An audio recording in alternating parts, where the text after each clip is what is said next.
আসসালামু আলাইকুম ওয়া রাহমাতুল্লাহি ওয়া বারাকাতুহু। আলহামদুলিল্লাহি ওয়াহদাহু ওয়াস সালাতু ওয়াসসালামু আলা মান লা নাবিয়্যা বা'দা। সুপ্রিয় দর্শক শ্রোতা, রমাদান শীর্ষক আলোচনা। আজ আমরা আলোচনা করব এই রমাদান জুড়ে কার রোজা কবুল হবে, কার রোজা কবুল হবে না।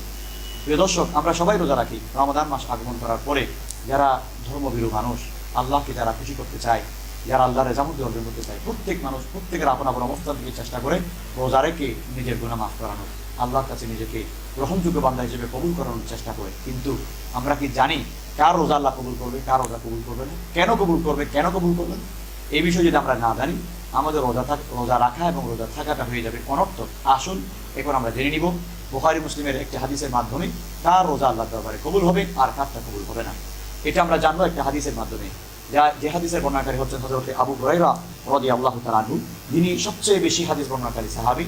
তিনি বলছেন, ক্বালা রাসূলুল্লাহ সাল্লাল্লাহু আলাইহি ওয়াসাল্লাম, রাসূল করিম সাল্লাল্লাহু আলাইহি ওয়াসাল্লাম ইরশাদ করেছেন, মান লাম ইয়াদা কাওলা যুর ওয়াল আমালা বিহি, যে বান্দা রমজান মাস আসার পরে রোজা রেখেছে ঠিক, কিন্তু সে মিথ্যা চাপতে পারে নাই, চগলখুরি চাপতে পারে নাই, মিথ্যা কথা বলা চাপতে পারে নাই, জুলুম চাপতে পারে নাই, নিজের চরিত্রকে সংশোধন করতে পারে নাই। অর্থাৎ রোজা রেখে মিথ্যা কথা বলে, রোজা রেখে ওজনে কম দেয়, রোজা রেখে খাদ্যে ভেজাল দেয়, রোজা রেখে দুর্নীতি করে, রোজা রেখে জনগণের হক নষ্ট করে, রোজা রেখে মানুষকে কষ্ট দেয়, রোজা রেখে মানুষের সাথে ঝগড়া করে।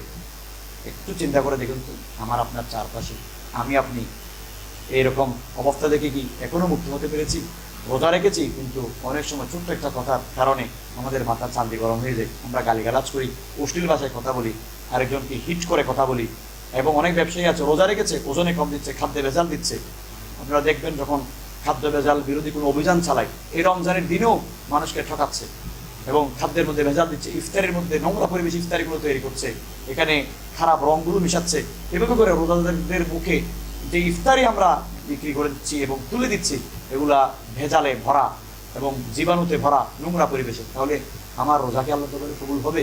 এই জন্য রাসূল বলেন, যে রোজা রেখেছে ঠিক, দিনের বেলা পানাহার করে নেই, পানাহার ত্যাগ করেছে, কিন্তু খাদ্যে ভেজাল দেয়, ওজনে কম দেয়, ঝগড়া করে, ফাসাদ করে, হিংসা করে, দুর্নীতি করে, জনগণকে মানুষকে ঠকায়, অর্থাৎ ভালো মানুষ করতে পারে নাই। ভালো মানুষ শুধু ক্যামেরার সামনে এসে ভালো মানুষ আসলে হবে না, কে ভালো আর কে মন্দ আল্লাহ তাআলাই ভালো জানেন। এই রমজান আল্লাহ পাক দিয়েছেন ভালো হওয়ার জন্য, তাকওয়ার ট্রেনিং দেওয়ার জন্য, তাকওয়ার প্র্যাকটিস করার জন্য। দিনের বেলা যেমন আল্লাহর ভয়ে আল্লাহকে খুশি করার জন্য পানাহার থেকে নিজেকে দূরে রাখছি, ঠিক একইভাবে আল্লাহকে খুশি করার জন্য আমি যদি মিথ্যা থেকে, জুলুম থেকে, অন্যায় থেকে, গালিগালাজ থেকে, খারাপ কাজ থেকে, দুর্নীতি থেকে, খাদ্যে ভেজাল দেওয়া থেকে নিজেকে দূরে রাখতে না পারি, এই রোজা আল্লাহর দরবারে কবুল হবে না। এই হাদিস থেকে আমরা জানতে পারছি, রাসূল বলেন, মান লাম ইয়াদা কাওলা যুর ওয়াল আমালা বিহি, যে মিথ্যা বলা, খারাপ কাজ করা থাকতে পারে নাই, ফালাইসা লিল্লাহি হাজাতুন আন ইয়াদা তাআমাহু ওয়া শারাবা, তার পানাহার ছুঁড়ে ফেলে দেওয়া, পানাহার ত্যাগ করার মধ্যে কি ফজিলত আছে, আল্লাহর কি ঠেকা পড়ছে, তার রোজা আল্লাহ কবুল করবে। কারণ আল্লাহ পাক তো এই রমজানকে ট্রেনিং হিসেবে ঘোষণা দিয়েছেন। রমজানে বান্দা তাকওয়ার ট্রেনিং দিবে, খাদ্যে ভেজাল দিব না, মিথ্যা বলবো না, চুগলখুরি করবো না, অন্যায় করবো না, খারাপ কাজ করবো না, ঝগড়া করবো না, ফাসাদ করবো না। যদি এমনটা হয়, তাহলে ওই বান্দা রোজা আল্লাহ তাআলার দরবারে কবুল হবে। রাসূল বলেন, তোমাদের মধ্যে যখন মাহে রমাদান চলে আসবে, তখন কেউ যেন ইযা কানা ইয়াউমু সাওমি আহাদিকুম ফালা ইয়ারফাস, রমজান যখন পেয়ে যাবে, এতদিন গালি দিয়েছে, এতদিন ঝগড়া করেছে, রমজান আসছে, রমজানের দিকে তাকিয়ে বান্দা সেই জন্য অশ্লীল কথাবার্তা না বলে, খারাপ কাজ না করে, দুর্নীতি, হত্যা, রাহাজানি, এগুলোতে, খারাপ কাজে, প্রবৃত্তির কাজে যেন সে লিপ্ত না হয়। ওয়ালা ইয়াসখাব, এবং যেন গন্ডগোল না করে, মারামারি না করে। রাসূল বলছেন, মারামারি সে নিজে করবে না ঠিক আছে, কিন্তু কোনো মানুষ যদি তার উপরে গায়ে পড়ে ঝগড়া করে, তখন সে কি করবে? আল্লাহর নবী বলছেন, ফাইন সাবাহু আহাদুন, যদি আপনি রোজা রেখেছেন, আপনি ঝগড়া করেন না, ওজনে কম দেন না, মিথ্যা বলেন না, কিন্তু কোন একজন মানুষ গায়ে পড়ে আপনার ঝগড়া করে, পা মারা দিয়ে আপনার সাথে ঝগড়ায় লিপ্ত হতে চাই, রাসূল বলেন, তখন তোমার দায়িত্বটা কি, তোমার চরিত্রটা কি হবে? আল্লাহর হাবিব বলছেন, কেউ যদি ঝগড়া করে অথবা তোমাকে গালি দেয়, ফালিয়াকুল, সে যেন বলে, ইন্নী ইমরিউন সাইউন, আমি রোজা রেখেছি, ভাগ্যিস তুমি আমাকে গালি দিয়েছো, আমি তোমারে গালি দিব না, আমাকে তুমি মেরেছো, আমি তোমাকে মারবো না, ভাগ্যিস, তোমার ভাগ্য ভালো ছিল, তোমার নসিব ভালো ছিল, মাহে রমাদান আমি রোজা রেখেছি, আল্লাহর ভয়তে আমি তোমাকে মারছি না, রমজান যদি না হতো আমি তোমারে পিষে ফেলতাম।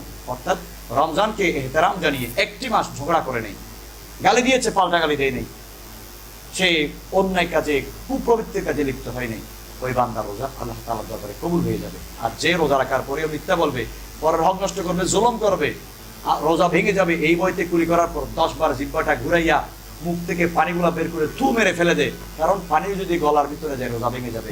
সেই ব্যক্তিটা আবার আইল ঠেলে ওজনে কম দিয়ে পরের হক নষ্ট করে, তাহলে পরের হক নষ্ট করা যেমন হারাম, রমজানের দিনের বেলায় পানাহার করা ঠিক তেমন হারাম। দিনের বেলা পানাহার করা হারাম এটা আমরা বুঝি, পরের হক নষ্ট করা হারাম এটা আমরা যদি বুঝতে না পারি, এই রোজা আমাদের কোনো সার্থকতা বয়ে আনবে না, এই রোজা আল্লাহ দরবারে কবুল হবে না। রাসূল বলেন ফালাইসা লিল্লাহি হাজাতুন আন ইয়াদা তাআমাহু ওয়া শারাবা, সে পানাহার ত্যাগ করার মধ্যে আল্লাহর ঠেকা পড়ে নেই যে তার রোজা কবুল করবে। সুতরাং রোজা কবুল হবে তার যে আল্লাহকে ভয় করে সমস্ত অশ্লীলতা পাপাচার থেকে নিজেকে গুছিয়ে আল্লাহর দরবারে সঠিক বান্দা হওয়ার চেষ্টা করবে, এবং এই চেষ্টার ধারাবাহিকতা অব্যাহত রেখে শেষ রমজান পর্যন্ত ট্রেনিংটা চালিয়ে যাবে এবং সুন্দরভাবে রোজাগুলো পালন করবে, রোজাকে ইহতেরাম করবে, রমজান মাসকে সম্মান করবে, তার রোজা আল্লাহ দরবারে কবুল হয়ে যাবে। আল্লাহ পাক যেন আমাদেরকে সমস্ত পাপাচারিতা থেকে মুক্ত থেকে আল্লাহর ইবাদত করার মাধ্যমে, আল্লাহর হুকুম পালন করার মাধ্যমে রোজা পালন করার তৌফিক দান করেন। আমিন। আসসালামু আলাইকুম ওয়া রাহমাতুল্লাহ।